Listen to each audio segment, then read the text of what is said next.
Okay, everyone, I did something crazy. I've been wanting to do this for a while, and it's really weird, but I did it. I have created three-dimensional flowers. Yep, it's pretty crazy. Look at the dimension on that thing. Anyway, I wanted to show you what I did. So, I might squeeze in a little bit of film right here, a couple photos. Um, But the first thing I want to show you is look at that glitter. Isn't that insane? So, how I did that um, weird, and I know it's a weird color green, but I didn't want these to look like wedding nails. I wanted them to look like May. It's May, flowers. So I wanted to do something floral that was not weddingish, but you could certainly change these colors and turn this into something for a wedding mani. So anyway, I want to notice that awesome glitter. So how did I get that glitter? So I found in all places Walmart this nail polish. They only had like three colors left in the store. It's Salon Perfect. It is nail polish. It is not gel for those of you who don't do gel or just like to finish with regular polish. It's Dream Gleam. I don't know if you can find it in Walmart or find it on the Walmart website or go to Amazon, but what makes this different is that it is flash ultra reflective glitter. So if you go online looking for nail polish, you want to find nail polish that you want to search for flash reflective nail polish. So when you put it under your flashlight, it does this weird, crazy reflection thingy. So yes. So normal light, it looks like normal glitter, but then you get the flash going and you get the flash glitter. So we'll see if I can put in a couple of pictures here for you of the normal without a flash, and then what it looks like when it does flash.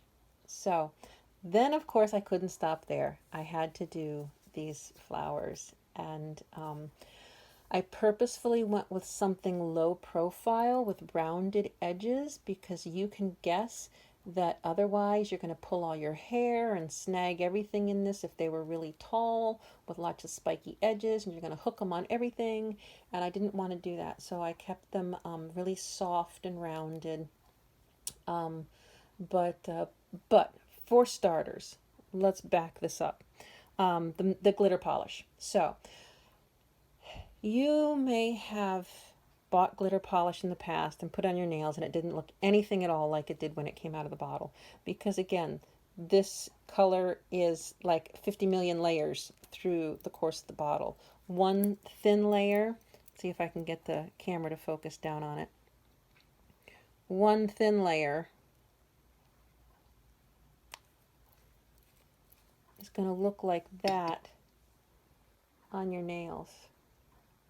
It's pretty thin, huh?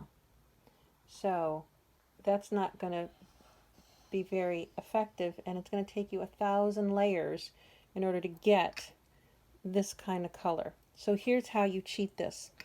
And I did this once before in a quick little video. What you do is you find a complementary color to your glitter. So here's the solid. I painted this sample, and then I put my glitter on top of it, and that's the effect that we got.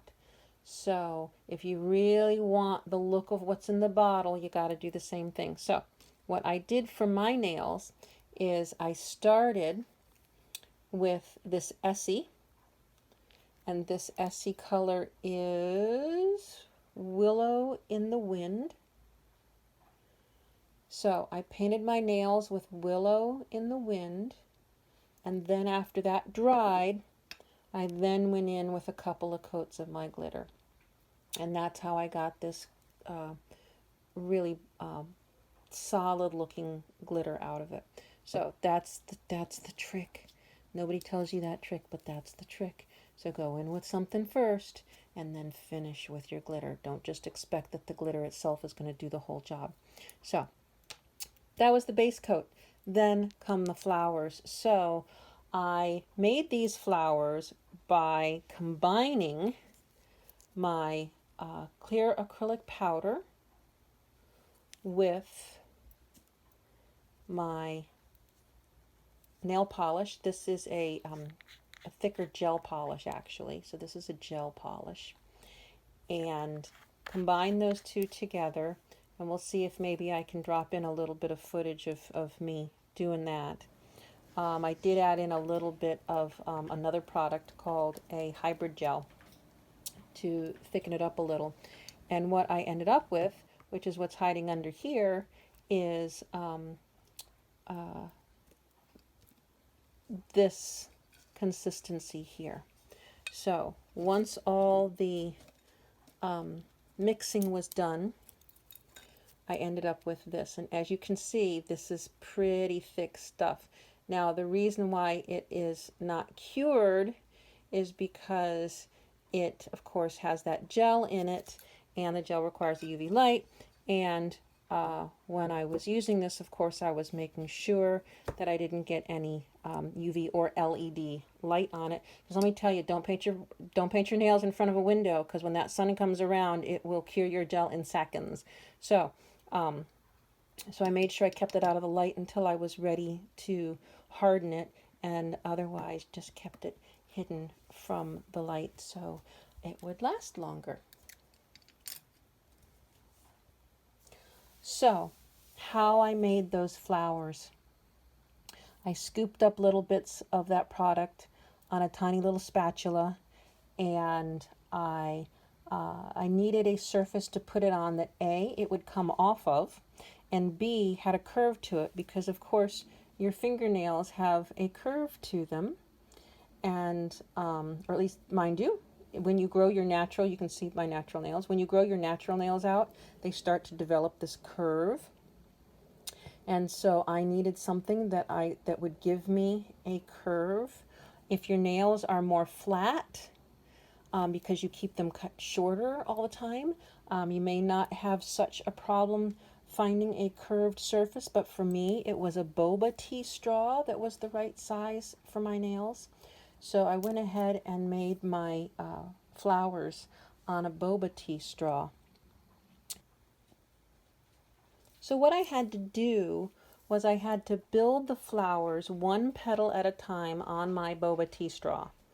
So I picked up little bits with my tiny little spatula and put them on the straw, and then shaped them into the shape of what I thought the petal should look like, and then built from there petal by petal until I got something that I liked. So typically after a petal or so, I would cure it under my LED light to get it hard before I would move on to the next petal until I had them all done and ready to go. And then of course I did some little flowers and some little petals and had them all set. Then it came time to applying them to my nails. As you can see here, this is all I have left of everything that was on that straw. So I did pretty good. But anyway, in order to, oh, the other thing that I did too is I tried to antique them a little, just to get a little bit more depth. So I did go in with a little acrylic crafting paint to see if I could just antique them a little so they weren't too bright, but we'll see. I'm not so sure I like it, and so I didn't seal it, so it'll probably wash off, but that's okay. Anyway, to get them on my nail, I had to, you could certainly super glue, but I didn't want to do that. So what I did was I went back old school and I did my 2-part acrylic and created my a little bit of acrylic that I could put underneath it, because the acrylic does not need light LED to cure.